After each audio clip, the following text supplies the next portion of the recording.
유시민의 타임라인. 타임라인 2015년 8월 17일 오후에 녹음하고 있습니다. 오늘은 뭐 할지 감 잡히시죠? 지난 한 열흘 일주일 동안 제일 뉴스 많이 나온 게 남북관계 관련된 사건도 많고 지금 서로 오가는 공방전도 있고 상황도 좀 심각한 것 같아서요. 지뢰 폭발 문제죠. 그 문제 포함해가지고 이제 박근혜 정부가 2년 반쯤 남았는데 지금 2년 좀 더 남았는데 이 정부가 끝나기 전에 남북관계가 좀 바뀔 가능성이 있을지 또 이 정부의 대북 정책에 어떤 변화가 생길 여지가 있는지 이런 거에 대해서 좀 여러 가지 의문이 제기되고 있어서 그거 한번 짚어보려고 그럽니다. 안녕하세요. 정의로운 대한민국을 꿈꾸는 조광래 중고차의 대표 조광래입니다. 내 차를 어떻게 팔아야 할지 또 좋은 중고차를 어떻게 사야 할지 막막하시죠? 중고차는 믿을 수 있는 딜러를 만나는 것이 가장 중요하답니다. 그래서 여기 조광래 중고차가 정직하고 투명한 거래를 약속합니다. 대표번호 1800-9538 한 번 더 1800-9538 고맙습니다. 참 진짜 많은 일이 있어요. 한꺼번에 8월 15일을 전후했어요. 먼저 최근 남북관계에 영향을 미친 여러 사건들을 좀 짚어보면 8월 4일부터 시작하죠. 이날 아침에 이제 서부전선 DMZ 이제 보병이 이렇게 하는 철책선 말고 그 안쪽에 GP 철책선이라는 게 또 있는데 추진 철책 거기서 우리 군인들이 지뢰 폭발 사고로 2명이 중상을 입었습니다. 이게 이제 8월 4일 날 아침에 일어난 사건인데 나중에 정부 발표는 북한에서 제작한 목함 지뢰, 그러니까 나무 상자 안에 들어있는 지뢰라는 거죠. 그걸로 밝혀졌고요. 그다음에 이제 그 일이 있은 직후이죠. 8월 5일부터 8일까지 북한의 평양에 어떤 분이 다녀오셨어요. 뉴스 보셨죠? 이희호 여사, 김대중 평화센터 이사장 자격으로 3박 4일간 평양 방문했습니다. 김정은을 만나지는 못하고 왔죠. 김정은이 뭐 이렇게 메시지만 이렇게 환영한다는 메시지를 재단에 전해왔고 평화센터에 만나지는 않았습니다. 그리고 이제 8월 5일 날은 이렇게 통일부 움직임도 있었고 박근혜 대통령도 뭐 행사에 참석했어요. 경원선 그죠? 남측 미연결 구간 복원 기공식이죠. 그 뭐라고 했어요, 그죠 그날. 뭐 유라시아 이니셔티브를 통해서 우리 경제의 제도약과 민족사의 대전환을 이루는 철기일이 될 것이며 북한이 참여할 수 있는 기회의 문은 얼마든지 열려 있다. 좀 모르겠어요. 이게 그러니까 그 전날 지금 서부전선에서 이제 지금 국방부 발표의 조사 결과에 따르면 북한에서 북한 군들이 싸고 와서 일부러 심어놨다는 거 아니에요? 이동로에다가 그게 터져서 지금 우리 군인 2사람이 다리가 절단되는 사고 부상을 입었습니다. 그런데 그 다음날 이렇게 이걸 했고요. 그날 통일부도 노 대표님 소식 들으셨죠? 북한에 뭐 통지문 보낸 거요. 나중에 알려졌습니다만 사실 이날이 그 조금 전에 말씀하신 이호 그 김대중 평화센터 이사장이 평양을 방문한 날인데 뭐 평양 방문할 때 대통령이 친서를 좀 들려서 보내는 이런 게 좀 상식적이잖아요. 그렇죠. 그것도 아니고 무슨 경쟁하듯이 혹시 이호 여사가 성과를 평양 방문해가지고 뭔가를 합의해 오면은 우리가 곤란해지지 않을까 청와대가 뭐 그런 발상인지 뭐 전화 통지문을 통해 가지고 대북 제안을 했다 그래요. 내용은 안 알려져 있죠. 지금. 안 알려져 있죠. 근데 결과적으로 보면 그 제안한 날이 또 보면은 우리 군인들이 북의 소행으로 보이는 그 어떤 매설 지뢰에 의해서 사고를 당한 직후에 또 그런 제안을 한 셈이 되는 거죠. 이게 모양이 참 안 좋아 보여요. 한 사람 가 있는데 이쪽에서 또 무슨 경쟁하는 것도 가는 날이에요. 가는 날. 그런데 이제 전화통지문 내용은 안 밝혀져 있어요. 지금 여기가 추측만 나오는데 왜냐하면 북측이 그 접수를 거부해 버렸기 때문에. 좀 자기들이 볼 때 황당하다는 얘기 아니에요. 그러니까 이제 이게 원래 전화통지문을 보낼 때도 미리 좀 이렇게 실무적인 협의를 해서 우리 언제 전화통지문 보낼게 보낼 테니까 내용은 이런 받아라. 거 보낼 건데 니네 받을 거니 이렇게 물어봐서 받는다 그러면 보내거든요. 근데 지금 이게 갑자기 통일부가 내용이 밝혀져 있지 않은 현재까지 전화통지문 주로 이제 당국 간 회담을 하자는 내용이었다고 그래요. 예. 그러니까 미수에 그친 거죠. 그러니까 경쟁적으로 하려고 한 거죠. 전화 통지문을 일방적으로 투척하려다가 미수에 그친 사건. 아니 저쪽에서 목함질에 심어가지고 그러니까 근데 이쪽에는 그거는 전통- 잠깐만요. 8월 4일 날 터진 거고요. 네. 그때까지만 해도 이게 이제 북한에서 뭐 의도적으로 심었느냐 안 심었느냐 하는 것은 아직 확실하지 않을 때잖아요. 아니 근데 이게 그건 뭐 이제 금방 하는 거죠. 그 뒤에 한민구 국방부 장관이 국회에 나와서 한 발언을 보면 야 이거 대통령한테 언제 보고됐어? 이게 8월 4일 날 지뢰 터졌는데 8월 5일 날 그 이호 여사는 평양 안 가고 통일부는 당국 간 회담하자고 전화통지문 보내고 대통령은 경은선 남측 이제 아직 연결돼 있지 않던 구간 마지막 연결하는 기공식 축소하면서 북한한테 문 열려 있다고 얘기를 하고 이게 뭐야 이게 이렇게 물어봤더니 국방부 장관이 대통령한테 직접 보고는 안 했대요. 그리고 이제 청와대에서도 해명한 거를 종합해 보면 4일 날 사고가 나고 나서 2시간 반 후에 국가안전보장회의에 최초 통보 보고를 했다고 그러고요. 이상하죠. 이게 사고 났는데 2시간 반이나 지나고 보고를 했고 8월 5일 아침에 김관진 국가안보실장 청와대 참모죠. 이 지뢰가 북한에서 만든 목함 지뢰로 추정된다는 보고를 대통령한테 했다고 그래요. 8월 5일 날이요. 사실 북한의 목함 지뢰로 추정된다고 보고했다면 이미 사실 북한에서 의도적으로 심어놓은 것이 왜냐하면 그 그렇죠. 위치가 예, 그것의 위치가 무슨 뭐 비가 와가지고 뭐가 흘러들 수 있는 그런 위치가 아니라면은 예, 통문 바로 출입로에 심어놓은 그건 너무나 거기 뻔한 때문에. 거니까. 예. 그래서 그러니까 참 이게 그리고 이제 NSC 국가안전보장회의가 처음 소집된 거는 8월 8일이에요. 그리고 이제 국민들한테 이것이 목함지뢰라는 사실을 브리핑한 거는 지난주 월요일 8월 10일이었고요. 그리고 이제 그날 오후에 곧바로 대책으로 휴전선에서 대북 심리전 방송 이거를 11년 만에 다시 시작한다는 발표가. 이렇게 보면 어떨까요? 이게 이제 사실 정부에서도 알고 있었다. 북한의 소행인 것 가능성을. 그런데 조금 메시지를 보냈잖아요. 보게 되면은 그 경원석 기공식에서도 메시지를 보냈고 예. 통일부에서도 또 보냈단 말이죠. 예. 쉽게 말하면은 지금 우리 정부에서 대북 관계의 개선을 위한 어떤 행보를 취하고 있으니까 지금 사건을 갖다 조금 묻어둬라. 그랬으면 다행이죠, 오히려. 그랬다가 저쪽에서 거절당한 거잖아요, 실제로는. 거절 딱 당하고 나니까 그때 그냥 터트린 게 아닌가. 그게 아니고. 그래요? 아예 이게 지금 관련된 통일부 청와대 국가안전보장회의 국방부 사이에 그 대통령 포함해서 교신이 잘 안 된 것 같은 느낌이에요. 이게. 그러니까 이제 대책이 나온 게 8월 10일이니까 이미 목함지뢰라는 최초 보고가 있고 나서 닷새나 있다가 지금 제 대북 심리전 확성기를 보복조처로 이게 보복이 되는지 모르겠는데 저쪽에서는 폭탄으로 했고 지뢰로 이쪽에 말로 하는 거니까요. 그러니까 이 우리가 심은 지뢰인지 아니면은 그게 뭐 워낙 다양한 지뢰가 많으니까 어떤 지뢰인지를 알아내는 데는 시간이 많이 걸리지 않았을 걸로 보여지고요. 예. 금방 알 수 있는 거 아니 아니에요. 뭐 그 세 발 심어놨는데 2발은 터졌고 하나는 수거했다니까. 네.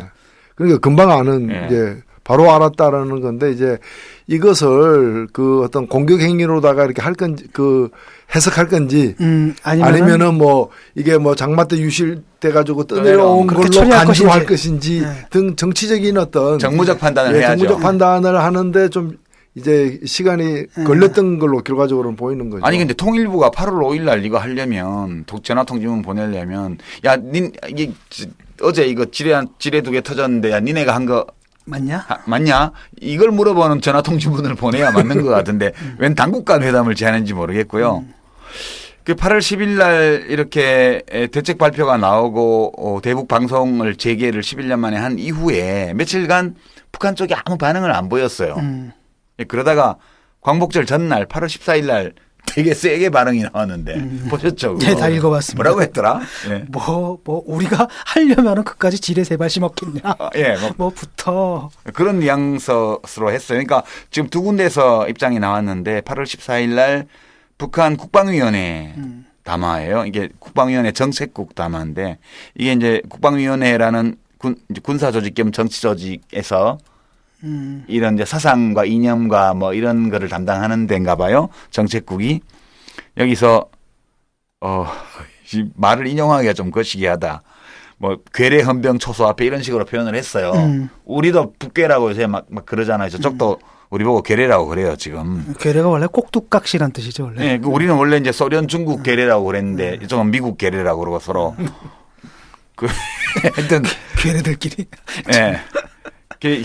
아니 괴뢰 헌병 초소 앞에 왜 우리가 방어용 지뢰를 매설하냐 말도 안 된다 이런 취지고요. 그리고 어떤 군사적 목적으로 뭐 했다면 말하자면 군사 도발을 했다면 막강한 화력 수단이 얼마든지 있는데 지뢰 세 발 따위를 가지고 좀 얼렁거렸겠냐 그렇게 나왔어요. 그다음에 이제 만약 우리가 했다고 얘기하려면 니네 동영상 다 있더라 거기 폭탄 터지는 거 그 전후에서 우리가 씹는 가서 이렇게 지뢰 매설하는 동영상 있을 거 아니냐. 그거 제시해라 말이야. 이른바 스모킹건이라는 거잖아요. 그냥 빼도 박도 못하는 건데 그건 우리 쪽에서 이미 없는 거군이 거예요. 없다라고 발표를 했단 말이죠. 예. 그러니까 쟤네들은 이제 내놔라 이렇게 나오는 거죠. 그러니까 이거를 없다고 왜 얘기했는지 모르겠어요. 일단 있는지 없는지 지금 분석 중이라 이렇게 얘기를 해야 되는데 없다고 그래버리니까 내라도 이거 야 증거내놔봐 이렇게 나올 것 그러니까 같아. 그냥 배짜라는 거죠. 그다음에 이제 군사 조직 쪽에서도 왔어요. 전선 서부지구 사령부. 여기는 부대 이름도 진짜 쌀벌해요. 전선 서부지구 사령부가 뭐야. 여기 전통문을 우리 합동참모본부 앞으로 보냈는데요. DMZ 지뢰도발 사건은 우리하고 무관하다. 그리고 니네들이 하는 심리적 방송 재개는 무모한 군사적 도발 행위다. 야, 니네 용기가 있다면 전장에 나와서 군사적으로 결판 보자. 이런 식의 이걸 냈어요. 이게 진짜 말이라고 하는지 진짜. 에이. 수업 끝나고 뒤에 그 공터에 나오라. 너 나와 이거 지금 옥상으로 올라와. 옥상에서 맞짱 뜨자 그런 얘기예요 지금 이게. 하여튼 수준하고는 이제 8월 14일 날 북한 입장이 이렇게 나왔고요. 이제 8월 15일 광복절 경축사가 그래서 주목을 많이 받았죠. 박근혜 대통령이 뭐라 그러냐. 이 북한에 대해서 굉장히 많은 내용을 이야기를 했어요. 너무 긴 내용이라 읽어드릴 수는 없고요. 별로 읽어드리고 싶지도 않아요. 왜냐하면 별 내용도 없기 때문에. 그렇지만 대체로 그냥 간단히 정리하면 우선 북한을 막 비판하고 훈계했어요. 니네 숙청하고 주민들 불안하게 하고 대화에 응하지도 않고 남북 통합에 역행하는 평화를 깨뜨리는 도발 행위나 벌이고 핵 개발하고 사이버 공격도 하고 국제사회 안보 위협하고 DMZ에 지뢰 터뜨리고 정전협정 남북한 불가침 합의 위반하고 광복 70주년 기리는 결의의 염원을 짓밟았다. 이렇게 이제 한참 도발과 위협으로 체제 유지하겠다는 미몽에서 깨나라. 고립과 파멸을 자초할 뿐이다. 여기까지가 이제 북한을 한참 욕을 했고요. 이게 전체 북한에 대해서 언급한 거의 3분의 1쯤 돼요. 그 다음에 이제 대화 협력 길로 나오면 너네 기회를 줄게. 그렇게 얘기를 하고 사례로 든 게 1972년 남북 공동성명을 사례를 들었습니다. 좀 웃겨 정말. 그죠? 아니 이미 정상회담을 2차례나 했는데 이유락 중앙정보부장하고 북한 김일성 동생 김영주 조직지도부장이 서명한 이 문건을 사례로 들고 나왔어요. 그렇게 애고 이제 하나만 한 소리를 좀 한 다음에 DMZ의 평화지대 조성이 얼마나 중요한지 새삼 느꼈다는 둥, DMZ의 평화의 씨앗을 심자는 둥, 첫 삽을 뜨기만 하면 된다는 둥 이런 얘기를 쭉 했고요. 그다음에 이산가족에 대해서 성의를 보여라고 요구를 하고 니네 부모도 몰라보냐 이런 식의 디스를 했어요. 부모 없는 자식이 어디냐 이렇게 얘기를 해놓고 우리가 1괄에서 6만 명의 이산가족 명단을 북한에 줄 테니까 니들도 주라 이렇게 얘기를 해서 연내에 이산가족 명단 교환을 실시하자. 그다음에 뭐 면회소를 상설 운영하자, 홍수, 가뭄, 전염병 공동 대처하자, 뭐 금강산 산림재해도 공동 대응하자. 뭐 체육 교류도 하자, 역사 유적 발굴 조사도 하자, 결의말 큰 사전 편찬 사업도 같이 하자, 태권도 교류도 하자. 이런 내용을 딱 한마디로 요약을 하면은 투 트랙이잖아요. 예. 그러니까 북한 너희들이 잘못한 부분은 나를 확실하게 비판하겠다. 두 번째 그럼에도 불구하고 대화는 우리 계속하겠다. 그런데 문제는 뭐냐면 이게 이제 사실 서로 충돌되는 측면이 있거든요. 예를 들어 가지고 막 신나게 욕을 한 다음에 신나게 너희 나쁜 놈아 이렇게 신나게 욕을 한 다음에 그래도 너랑 사이좋게 지내자 뭐 이거잖아요 지금. 그러니까 첫 번째 부분은 북한에 대해서 상종 못할 인간 말종들이다. 그렇지. 이래놓고 두 번째는 그럼에도 그래도 불구하고. 데이트는 해야 되지 않느냐. 지금 그 얘기하고 있는 거예요. 지금 그 얘기하는 거잖아요. 아니 진짜 이게 재밌어요. 아, 근데 나는 궁금한 게 정말로 이 두 번째 부분에 정말로 가능하다고 믿는 거야? 아니면 그냥 말만 이렇게 하는 거야? 그 써준 대로 읽은 것 같은데. 그러니까 의지가 없는 거죠 사실은. 네. 이거 하려면 예를 들면 최소한 오이사 조치라도 푼다거나 뭔가 이렇게 가능한 현실적인 어떤 조건의 변화를 만들어내고 이걸 해야 되는데. 그다음에 관계 개선을 원하면은 그 비판의 방식도 이래서는 안 되는 거잖아요. 아니 도발과 위협으로 체제를 유지하겠다는 미몽에서 깨어나라. 도발과 위협은 고립과 파멸을 자초할 뿐이다. 이렇게 해놓고 이거는 어떤 어법이냐면 너희들은 안전이 표의되어 버렸다. 두 손 번쩍 들고 나와불면 목숨은 살려줄 거이다. 뭐 이런 이런 얘기를 한 거예요 지금. 그러면 아이고 누님 고맙습니다. 이러고 그냥 두 손 들고 나오나? 그러니까 그렇게 나올 거라고 믿는 건지 내가 궁금하다는 거야. 아, 그 믿고 안 믿고 상관없이 그냥 써준 대로 읽은 거예요. 내가 볼 때는. 그 뒤에 이거는 별 의미가 없어요. 뭐 하자 이런 것들은. 앞에 북한을 야단치는 데 초점이 그렇죠. 와 있는 거고요. 같은 날 이제 제1야당 문재인 대표가 맞대응을 했죠. 이 경축사에 나와 있는 내용과 정반대되는 제안을 했습니다. 이제 한반도 신경제지도 구상이라는 이름으로 발표를 했는데요. 한 문재인 대표가 지금까지 해온 거에 비하면 좀 화끈한 제안이었어요. 그런 이게. 것 같아요. 예. 이제 핵심 내용을 보면 여기도 투 트랙이에요. 부산 나진선봉, 중국 러시아 블라디보스톡 이렇게 연결하는 이제 환동의 경제권. 예, 부산 나진선봉, 일본 니가타까지 이렇게 해서 중국 러시아 우리 동해안 쪽 일본 부산 포함해서 이렇게 이어나가는 환동해 경제권하고 목포 여수에서 충청 인천 경기도를 거쳐서 해주 남포 그리고 중국 산둥반도 쪽으로 연결하는 이 환황해 경제권 이 두 축을 형성을 하면서 경제 통일을 추진해 나가겠다. 그래서 이제 이 표현이 이래요. 새정치민주연합이 집권할 경우 개성공단을 이제 몇십 배로 확대하고 금강산 관광을 즉각 재개하고 남북 경협 사업을 대규모로 추진하고 북핵 문제 해결을 위한 육자회담을 재개하기 위해서 남북 간 북미 간 회담을 병행하는 2+2 회담을 하겠다. 그렇게 했고요. 그다음에 여당에 대해서 박근혜 대통령한테 여야 합의로 오이사 조처의 해제를 요청하자고 제안을 했습니다. 오이사 조처는 아시는 것처럼 천안함 사건이 나고 나서 이명박 대통령이 북한과의 모든 경제 교류를 다 차단해버린 조처가 오이사 조치고요. 이걸로 인해서 북한과 중국 간의 교역이 어마어마하게 늘어났습니다. 그리고 한국 기업들은 완전 지금 손해를 보고 찬밥을. 있죠. 예, 그리고 북한의 그 지하 자원은 전부 중국하고 러시아로 넘어가고 있는 중이고요. 여기까지가 이제 8월 15일 날 있었던 일이고요. 그다음에 8월 16일 어제입니다. 통일부 장관 홍영표 남북 정상회담을 할 수 있다는 발언을 했습니다. 이 방송 좌담에 나와가지고요. 약간 조울증인 것 같아 이분들. 남북 간 정상회담도 그것이 분단의 아픔을 치유하고 통일 논의를 하는데 가능하다면 할 수도 있다 이렇게 표현을 했습니다. 여기까지가 어제까지 남북 관계와 관련해서 한 2주일간 진행된 주요 사건 일람표인데 굉장히 많죠. 네. 그래서 오늘 타임라인에 이걸 다룬 이유는요. 이렇게 지난 한 열흘간 벌어진 일들을 보면서 지금 박근혜 정부의 대북 정책 또는 최근의 남북 관계에 대해서 우리가 갖고 있는 몇 가지 의문을 한번 이야기 나눠볼까. 첫 번째는 박근혜 정부의 대북 정책이 뭐지? 그런 게 있기나 있나? 이런 의문이 있고요. 만약에 있다면 그 핵심이 뭐야? 그런 거고요. 그리고 지금까지 성과가 하나도 없잖아요. 남북 관계. 지금 임기 절반이 넘게 지날 동안. 그러면 앞으로 남은 임기 절반 동안에 이 대북 정책의 내용이나 방향이 좀 바뀌거나 뭐가 새로 들어올 가능성이 있나? 그게 만약 그런 것조차 없다면 어째서 이 정부는 대북 정책과 관련해서는 아무런 성과도 못 거두는 이런 전적인 무능함을 나타내는 걸까? 이런 의문이요. 이제 이런 두루두루 남북 관계나 대북 정책을 둘러싼 의문들이 있어서 이런 한 서너 가지 의문을 한꺼번에 놓고 우리가 박근혜 정부의 또는 대통령의 대북 정책을 함께 이해해 볼 수 있는 그런 시간을 가져볼까 해요. 2015년 대한민국. 사람들은 다양하고 새로운 글쓰기 환경에 노출되면서 여러 가지 글쓰기 문제로 고민하게 되었는데 레포터요. A+. 장학금 받아야죠. 자소설이라고 하잖아요.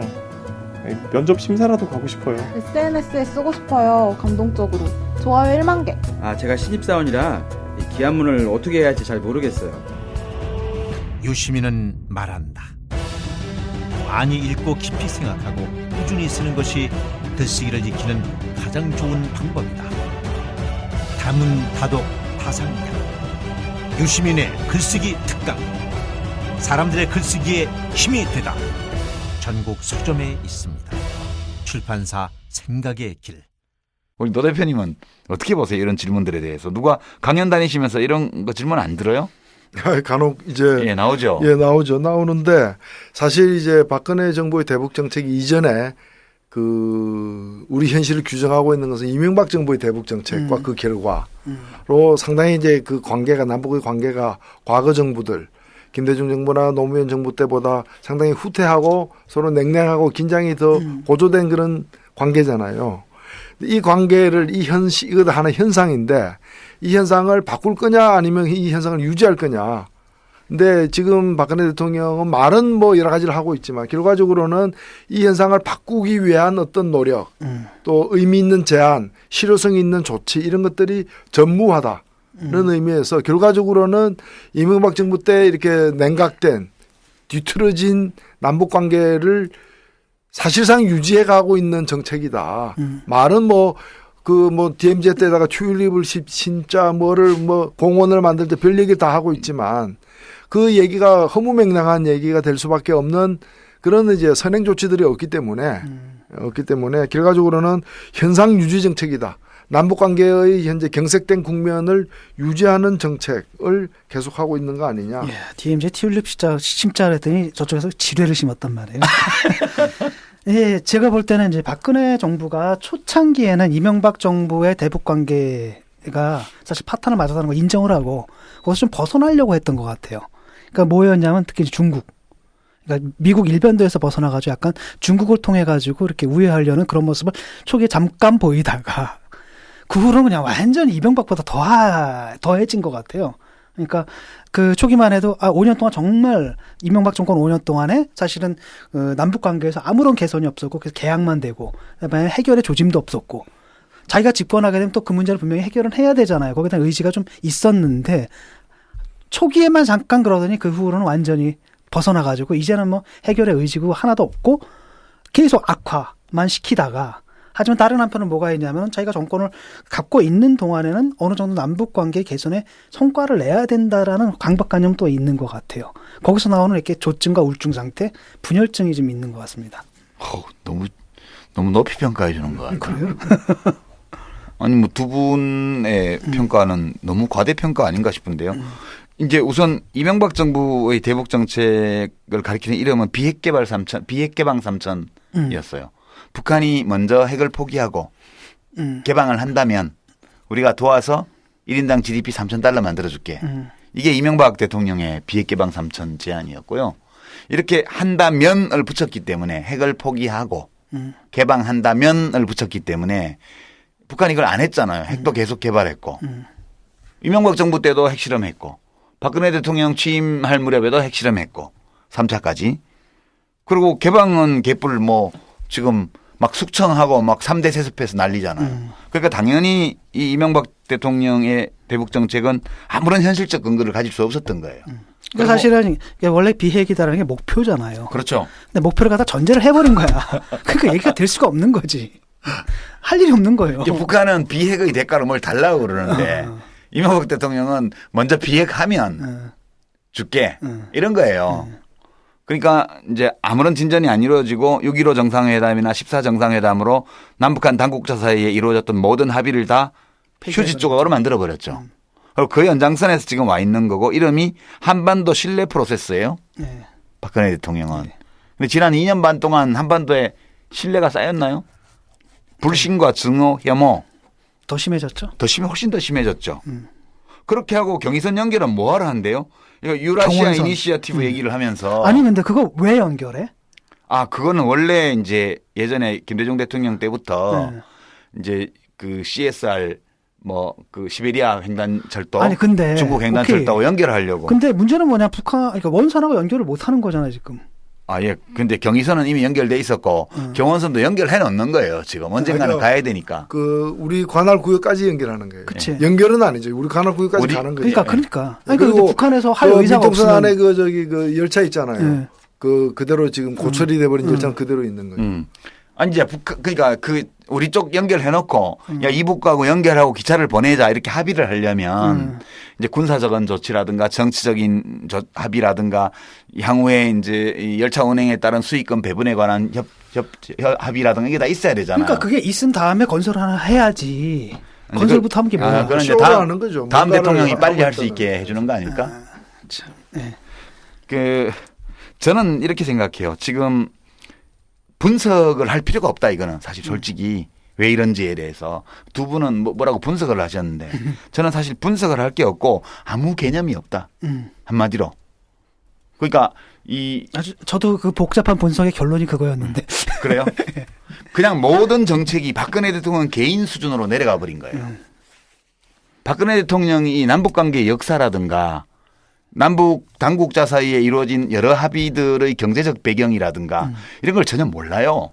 관심도 없고 알아보려는 의지도 없고. 그러니까 72년 얘기를 한 거 아니에요? 그렇지. 지금. 72년 그때 그 선언 다음에 남북에서 어떤 일이 벌어졌었는데. 그렇지. 예컨대 남한에서는 유신 체제고 북한에서는 이제 김일성 1인 우상화. 1인 우상화.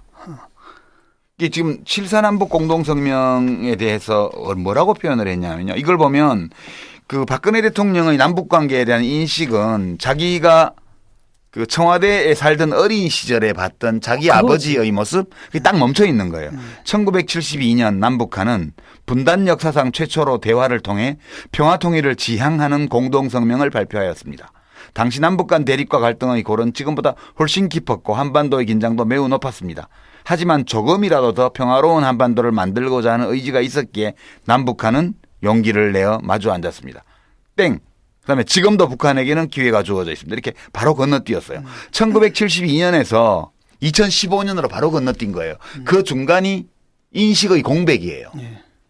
여기까지가 이제 일단 1차적인 저희 생각이고요. 네. 맞습니다. 그리고 좀 추가해서 말씀을 네. 드리면은 그 미국하고의 관계의 문제도 봐야 된다고 저는 보는데 이번 그 8.15 경축사 박근혜 대통령이 보면은 주요하게 이제 북한에 대한 언급이 있고 일본의 그 아베 그 총리의 그 전날 발표한 담화 짤막하게 언급하면서 대일 관계에 대한 얘기가 있는데 이게 좀 달라요. 북한에 대해서는 상종 못할 사람들이라 해놓고 실효성 없는 일방적 조치들을 갖다가 평화 공세처럼 얘기를 했는데 일본에 대해서는 아베의 그 담화 내용에 대해서 유감이다, 부족하다라고 얘기하면서도 아쉬움이 있다. 아쉬움이다 하면서도 뭔가 이 변화, 대일 관계에서 또는 한일 관계에서의 어떤 변화를 도모하고 있다라는 뉘앙스를 많이 품고 있어요. 품고 있어요. 근데 저는 이걸 좀 근원적으로 올라가 보면은 미국하고의 관계의 문제도 있다라는 거예요. 그렇죠. 뭐냐면은 미국의 현재 그 대북 기본 입장은 소위 말하는 전략적 인내라고 불리우는 그러니까 지금 상태를 변화시킬 생각이 미국은 별로 없는 거야. 계속해서 봉쇄와 압박을 통해서 북한 내부의 변화가 일어나기를 이제 전략적으로 인내하면서 기다리겠다라는 얘기예요. 그러니까 대북과의 북한과의 관계에 있어서 뭔가 어떤 새로운 변화와 발전을 지금 그렇게 기다리고 있지 않는 것이고 다만 일본의 문제에 있어서는 한국과 일본의 관계가 악화되는 걸 갖다가 더 이상 좌시할 수 없다. 한국 너무 딱딱하지 않느냐. 태도를 좀 바꿔라. 이런 압력을 계속 주고 있는데 그 미국의 요구, 대일 관계의 변화에 대한 미국 요구를 받아들이면서 북한과의 문제에 있어서는 뭐 미국도 그렇게 요구하고 있는 게 아니기 때문에 오히려 북한과는 관계를 개선하는 적극적인 어떤 그런 그런 어떤 행보보다는 오히려 그 국내 정치에 있어서 이렇게 계속 신뢰를 잃어가고 있는 걸 갖다가 북한과의 관계 경색을 통해 가지고 북한에 대해서 계속해서 전 정권과 달리 과거의 정권과 달리 세게 나간다. 음. 이런 걸 통해 가지고 뭔가 점수를 따는 어떤 국내 네. 정치용으로 쓰고 있는 거 아니냐. 한마디로 제가 이제 거기다 첨언을 드리자면은 이번에 아베의 성명에 대해서 전 세계에서 다 비판을 했는데 미국만 환영을 네, 했어요. 미국만. 그럼 바로 뭐냐면은 한미일 사이에 뭔가 있다라는 거죠. 쉽게 말하면 미국이 지금 중국을 견제하기 위해서 그렇죠. 미국이 한국과 일본을 거느리고 중국을 좀 봉쇄를 해야 되는 그런 작전을 좀 짜고 있는 거고요. 그 봉쇄 대상이 이제 둘이죠. 하나가 이제 북한이고 또 하나가 바로 중국이고. 이런 중국은 센 논평으로 그 불만을 표시했죠. 그렇죠. 이번에. 네, 이번에 굉장히 강하게 아베의 성명을 갖다 비판을 했죠. 근데 그런 면에서 사실은 크게 이제 미국의 정책에서 우리나라 국익에 입각한 우리만의 어떤 고민을 한다라든지 이런 모습은 안 보이는 거죠. 근데 제가 가진 의문은 이런 거예요. 우리 대한민국이 아주 엉터리 나라는 아니에요. 5년 동안 어떤 대통령이 입만 열면 거짓말하고 사기쳐도 좀 망가지긴 했지만 나라가 아주 망하지는 않았어요. 거덜은 맞죠.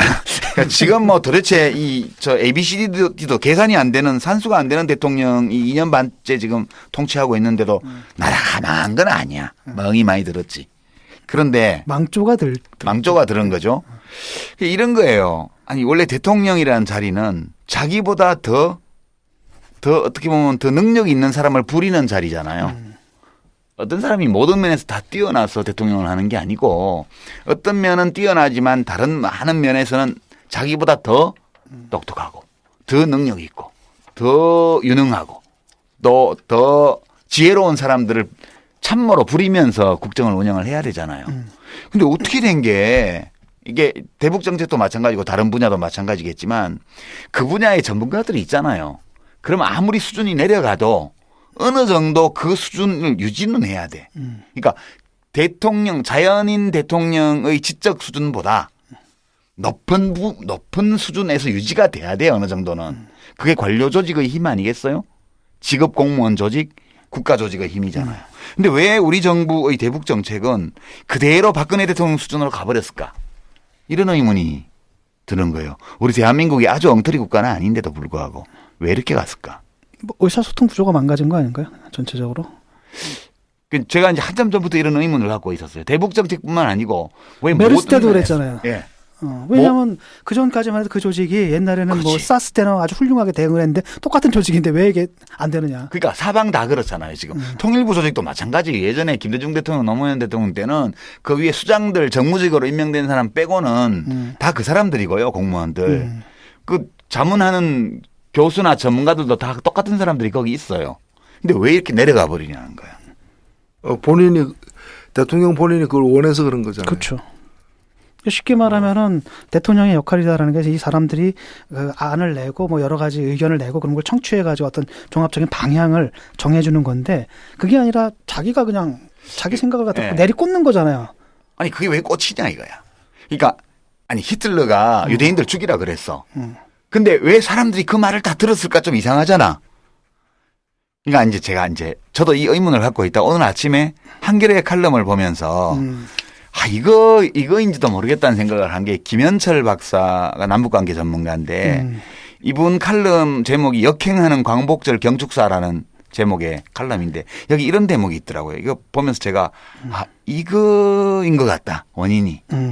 이렇게 돼 있어요. 대통령의 말은 사전 준비부터 사후 이행까지 제안과 토론, 변경과 확정의 과정을 거쳐 정책으로 만들어진다. 경축사가 만들어지는 과정은 관료제 내의 민주주의 수준을 반영한다. 실현 가능성을 중시하는 직업공무원, 비전 제시를 하고 싶어하는 정치인 대통령 사이에 밀고 당기는 과정이 불가피하다. 사전 준비 과정에서 의견 차이가 있을 수 있다. 그러나 토론 과정에서 공유되고 자연스럽게 이행 계획으로 연결된다. 그것이 정상적인 정부에서 정책이 만들어지는 과정이다. 이렇게 돼 있어요. 좀 길지만 인용을 했는데 이게 상식이에요. 정상적인 정부라고 했잖아요. 그렇죠. 그러니까 그건 지금하고는 안 맞는 거지. 아니 이제 지금 우리가 지난 한 열흘간에 남북 관계에 벌어진 일들을 봤잖아요. 줄거리가 없죠, 그죠? 줄거리가 완전 없잖아요. 이게 앞뒤도 안 맞고 통일부 장관은 딴소리하고 국방장관은 딴소리하고 대통령은 또 딴소리하고 다 따로따로 놀아요. 전부 다. 이게 뭐냐 핵심이 이 사람 진단은 이 김현철 박사의 진단은 관료제 내의 민주주의 수준이라는 거예요. 이게 전 딱 꽂힌 거는 어떤 거였냐면 북한은 일당 독재죠. 중국도 일당 독재죠. 근데 북한과 중국이 왜 다를까요? 똑같은 일당 독재인데.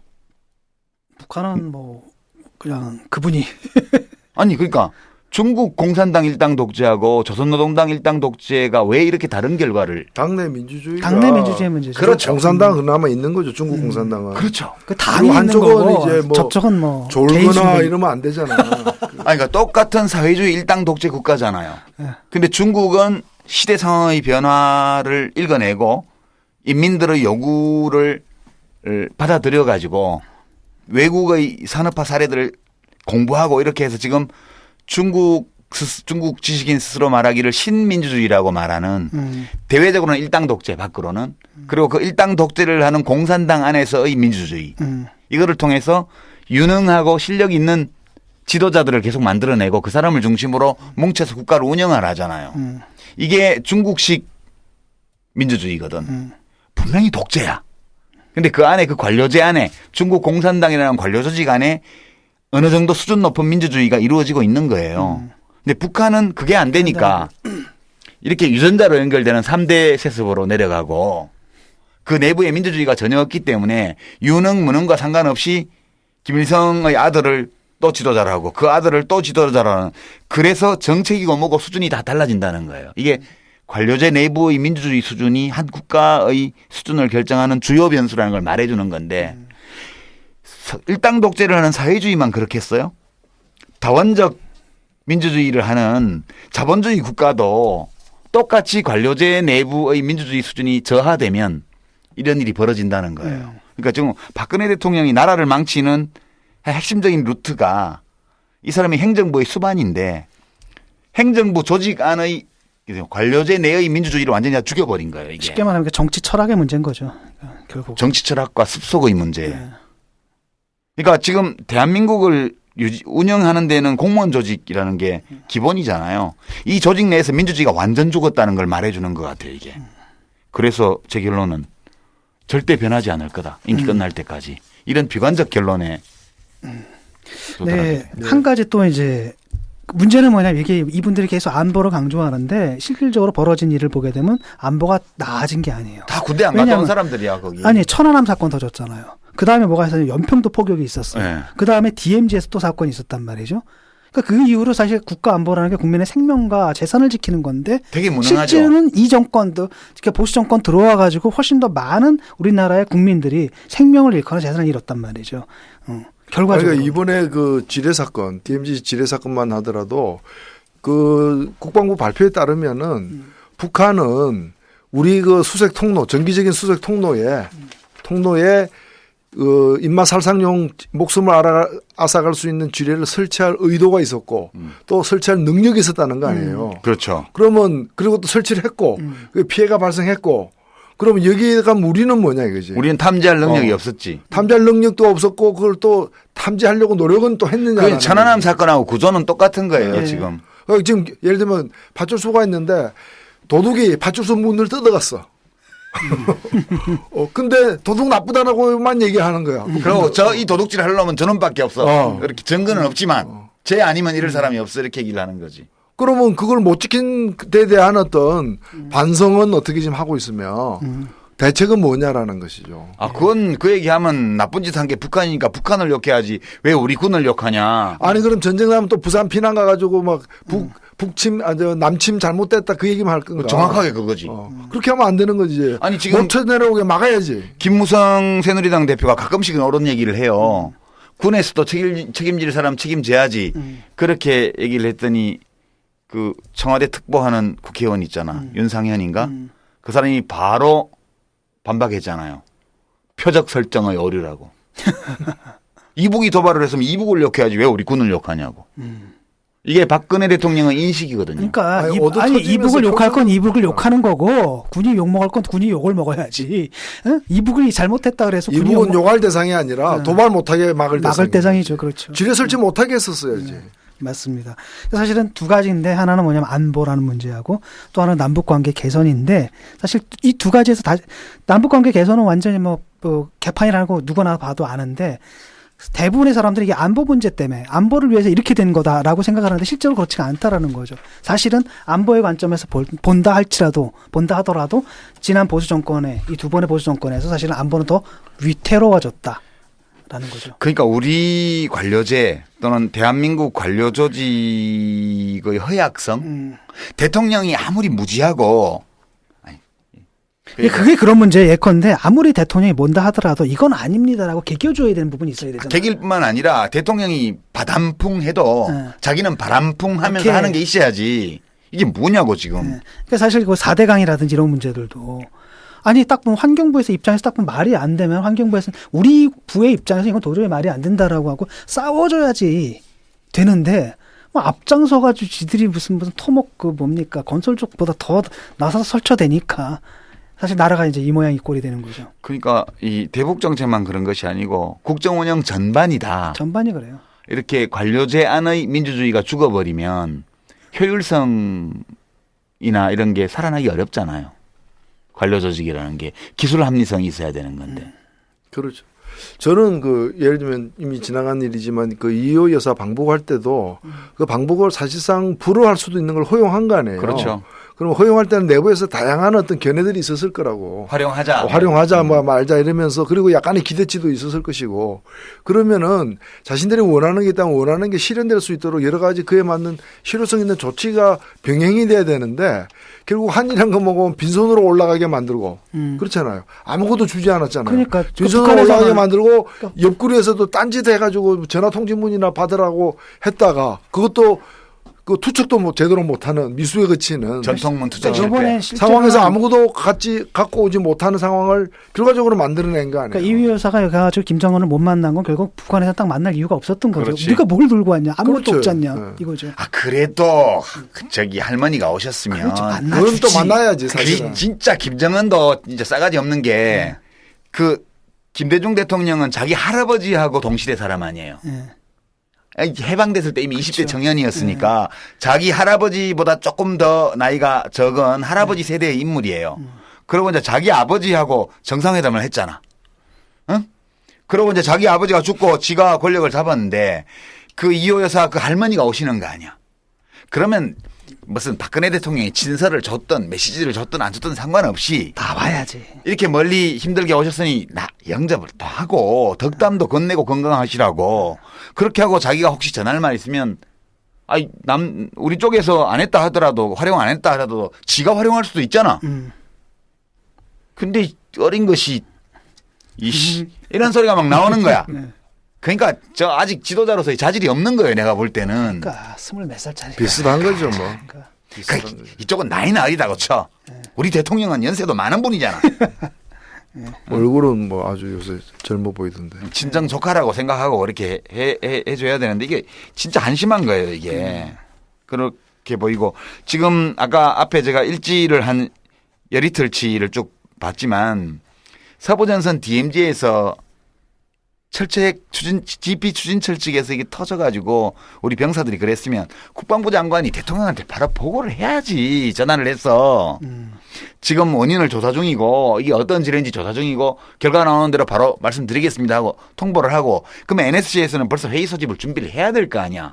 그리고 통일부에는 이 상황이 전파가 되고 근데 이게 보면 사고는 사고대로 나고 원인조사는 원인조사 들어가고 대통령한테는 전화보고도 안 되고 대면 보고도 안 되고 NSC는 벌써 나흘이나 지나서 소집되고 이게 지금 아니 그 전에 그 대통령이 수석 비서관들이나 장관들을 같이 앉혀놓고 뭐 저한테 대통령하고 이렇게 직접 소통도 잘 안 된다라는 세간의 비판에 대해서 저한테 뭐 전화 바로 못 해가지고 일 안 되는 거 있어요 이렇게 물었잖아요. 네.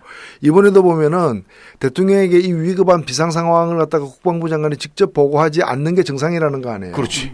자기들은 보고해야 되는 게 못한 게 아니라 보고 안 하고 그냥 이제 일상적으로 NSC에게 자동 보고되는 거고 NSC가 알아서 청와대 루트를 통해서 대통령에게 보고할 일이 있으면 한다는 그 식이잖아요. 메르스 때도 마찬가지 아니요. 평택 성모병원에서 확진자가 처음 나왔으면 이것이 대통령한테 바로 보고가 가야 되는 거죠.